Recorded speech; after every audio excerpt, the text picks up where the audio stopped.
Good afternoon friends. My name is Chandrakant Singh और आज हम एक और वीडियो लेके आया हूँ। उसका नाम है इमोशनल इंटेलिजेंस। इस वीडियो में एक शॉर्ट ये वीडियो रहेगा। इसके अंदर हम ये समझेंगे कि इमोशनल इंटेलिजेंस क्या है और क्यों इमोशनल इंटेलिजेंस की वैल्यू अब इतनी ज़्यादा है। मतलब आज की डेट में क्यों इमोशनल इंटेलिजेंस बहुत ज़रूरी है। आज जैसे हम देखते हैं कि ट्रेडिशनली से अगर हम कंपेयर करें तो आज का एटमॉस्फेयर, आज का एनवायरनमेंट बहुत चेंज हो गया है। तो उसमें नॉर्मल इंटेलिजेंस से ज़्यादा इमोशनल इंटेलिजेंस का रोल बहुत ज़्यादा बढ़ जाता है। तो इमोशनल इंटेलिजेंस को समझना बहुत ज़रूरी है। तो चलिए शुरुआत करते हैं। सबसे पहले सिंपल डायग्राम्स के थ्रू देखेंगे कि ये टॉपिक क्या है और एक बहुत ही शॉर्ट वीडियो में हम समझते हैं इसको। तो emotional intelligence. So emotional intelligence अगर हम देखें तो ये एक तरीका है हमें अपने इमोशंस को समझने का और हम कैसे अपने इमोशंस को मैनेज करते हैं, समझते हैं, यूज़ करते हैं। वो एक उसको कहते हैं हम इमोशनल इंटेलिजेंस। और इमोशनल इंटेलिजेंस, अगर हम इमोशनली इंटेलिजेंट होते हैं तो हमें स्ट्रेस को हम रिलीव कर सकते हैं पॉजिटिव तरीके से। और हम मतलब अगर हम स्ट्रेसफुल हैं और अगर हम हमारा इमोशनल इंटेलिजेंस अच्छा है तो हम अपने स्ट्रेस को बहुत जल्दी रिलीव कर पाएंगे। इमोशनल इंटेलिजेंस हमें कहीं ना कहीं एक बेटर कम्युनिकेशन एस्टेब्लिश करने में भी हेल्प करता है। और ये अगर सबसे इम्पोर्टेंट इसमें ये भी है कि अगर हम किसी दूसरे की प्रॉब्लम्स को समझते हैं तो उसमें भी हमें बहुत ये मदद करता है। और finally it helps in overcoming challenges and diffuse conflict.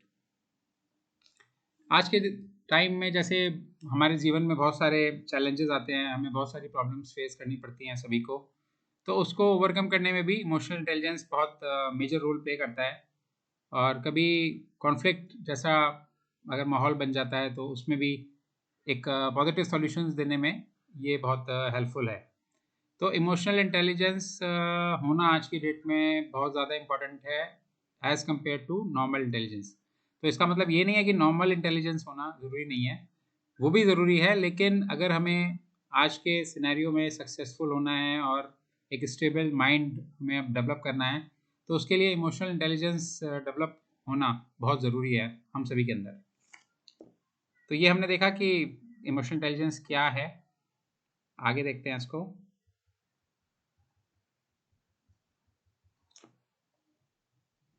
Attributes क्या है इमोशनल इंटेलिजेंस के, मतलब क्या होना चाहिए इमोशनल इंटेलिजेंस के अंदर। अगर हम कहें कि if any person is emotionally intelligent तो उसको उसके अंदर क्या क्वालिटीज़ होनी चाहिए। तो सबसे first is he should be self aware, मतलब उसको अपने बारे में पता होना चाहिए। He should be able to know कि what kind of person he और शी इज़, और उसके अंदर क्या क्वालिटीज़ हैं। तो अपने बारे में जानना बहुत ज़रूरी होता है और ये फर्स्ट एट्रीब्यूट है एक इमोशनली इंटेलिजेंट पर्सन का। Second is social awareness. आप जिस एनवायरनमेंट में रहते हैं वहाँ उस एनवायरनमेंट की जानकारी होना बहुत ज़रूरी है आपको कि आपके आसपास की वर्ल्ड में क्या चल रहा है, क्या न्यू डेवलपमेंट्स हो रहे हैं और क्या मतलब न्यू चीज़ें आ रही हैं। तो उसके बारे में भी जानना बहुत अवेयरनेस होना बहुत ज़रूरी होता है। थर्ड इज़ जो हम सभी के लिए बहुत इंपॉर्टेंट है, रिलेशनशिप को मैनेज करना। आज की डेट में रिलेशनशिप बहुत कॉम्प्लिकेट हो गई हैं और बहुत सेंसिटिव होती हैं। तो हमें बहुत एफर्ट्स देना पड़ता है रिलेशनशिप को मैनेज करने के लिए। तो इमोशनल इंटेलिजेंस की एक क्वालिटी होती है कि जो इमोशनली इंटेलिजेंट पर्सन्स होंगे तो वो अपने रिलेशनशिप को बहुत अच्छे से मैनेज कर पाते हैं। And fourth is self management. हम कैसे अपने आप को, अपने डे टू डे लाइफ को कैसे मैनेज करते हैं वो एक इमोशनली इंटेलिजेंट पर्सन बहुत अच्छे से जानता है।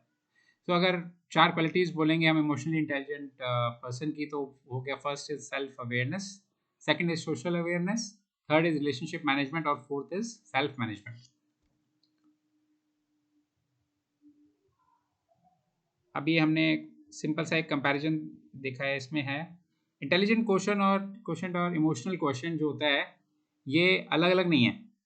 बेसिकली देखा जाए तो ये दोनों साथ में ही एग्जिस्ट करते हैं और ये तब बहुत अच्छे से काम करते हैं जब ये एक दूसरे को सपोर्टिव रहें और एक दूसरे को एक तरह से स्ट्रेंथन करें। कहने का मतलब ये है कि अगर किसी पर्सन के अंदर इमोशनल इंटेलिजेंट क्वेश्चन है और वो इंटेलिजेंट भी है तो वो तो एक बहुत ही ज़बरदस्त कॉम्बिनेशन है, and that person will be very much successful in his और हर लाइफ। क्योंकि ये जब दोनों कॉम्बिनेशन एक साथ एग्जिस्ट करते हैं, तो वो सारी पॉजिटिव चीज़ें जो कि एक सक्सेसफुल होने के लिए या हेल्दी या स्टेबल माइंड के लिए ज़रूरी हैं, वो सारी चीज़ें आ जाती हैं। सो ये एक तरह से कॉम्प्लीमेंट्री हैं दोनों आपस में।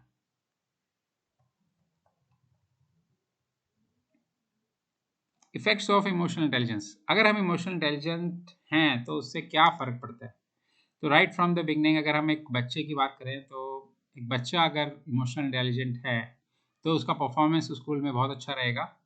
वो सारी चीज़ों में एक्सेल करेगा, इंक्लूडिंग स्टडीज़ और एक्स्ट्रा करिकुलर एक्टिविटीज़, सब चीज़ों में बहुत अच्छा परफॉर्म करेगा वो। उसका दिमाग बहुत स्टेबल होगा। फिर जब हम बात करते हैं कि जब हम बड़े होके काम करने जाते हैं ऑफ़िस में या अपना बिज़नेस करते हैं, तो काम करने की जो क्षमता होती है, हमारी जो प्रोडक्टिविटी होती है, वो भी बहुत बढ़ जाती है अगर हम इमोशनली इंटेलिजेंट हैं तो। फिर हमारी इमोशनल इंटेलिजेंस कहीं न कहीं हमारी मेंटल हेल्थ को बहुत सपोर्ट करता है। हमारे दिमाग को एक अलग ही लेवल की स्टेबिलिटी प्रोवाइड करता है, और हम परेशानियों से या कठिनाइयों से विचलित नहीं होते, और हम हमेशा स्ट्रांगली खड़े रहते हैं। कैसा भी मतलब सिचुएशन आए, हम उसको बहुत ब्रेवली हैंडल कर पाते हैं। एंड सबसे इम्पोर्टेंट कि फिज़िकल हेल्थ को बहुत पॉजिटिवली मेंटेन करता है। मतलब अगर हम इमोशनली इंटेलिजेंट हैं, तो हमारा फिज़िकल हेल्थ भी अच्छा रहेगा। हमें पता रहेगा कि हमें मतलब कि कैसे चीज़ों को कंट्रोल करना है, और वो हमें मतलब हमेशा पॉजिटिव ही तरीके से हम आगे मूव करेंगे लाइफ में।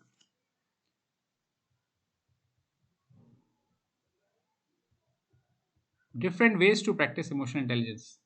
देखिए, इमोशनल इंटेलिजेंस कोई एक दिन में सीखने वाली चीज़ नहीं है। ये over a period of time में डेवलप होती है, और जब बच्चा मतलब इस दुनिया में आता है, तो तभी से ये चीज़ें डेवलप होना, इमोशनल इंटेलिजेंस डेवलप होना ज़रूरी हो जाता है, जैसे नॉर्मल इंटेलिजेंस डेवलप होता है। तो इसमें तरीका कैसे है कि हम कैसे प्रैक्टिस कर सकते हैं इमोशनल इंटेलिजेंस को अपनी डेली लाइफ में।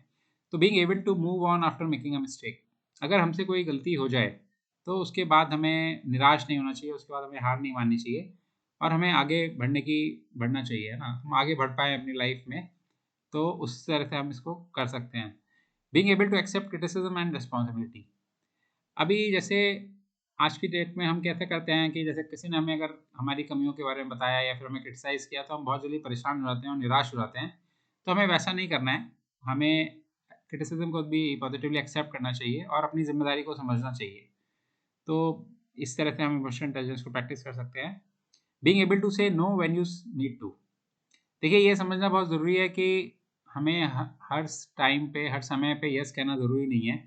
बहुत सारे ऐसे टाइम आता है मतलब आपके पूरे दिन में, जब हमें चीज़ों को नो भी कहना सीखना चाहिए और आना चाहिए, बहुत ज़रूरी है। नो कहना ऐसा नहीं है कि नो कहना आपके लिए नेगेटिव होता है, बट कुछ सिचुएशन या चीज़ें ऐसी होती हैं जिसमें आपको नो ही कहना चाहिए, और वो आपके मतलब कहीं न कहीं मतलब ज़रूरी भी है। Being able to share your feelings with others.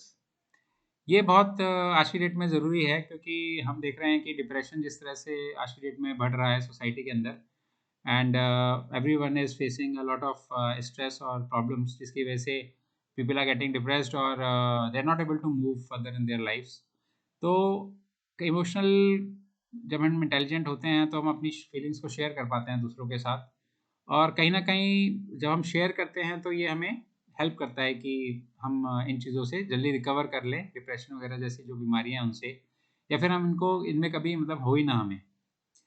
Not being judgemental of others.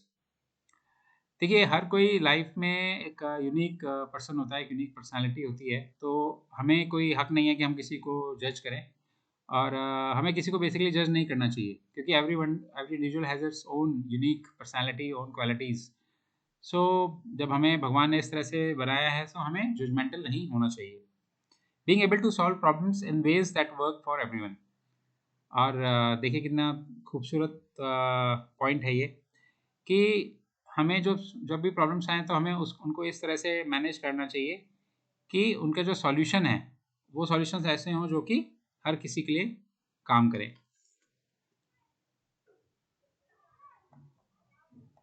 Thank you so much for watching this video. मैं जल्दी से आपके लिए इसी तरह से और इंटरेस्टिंग इन्फॉर्मेटिव वीडियो लेके आऊँगा। Till then, bye bye, take care.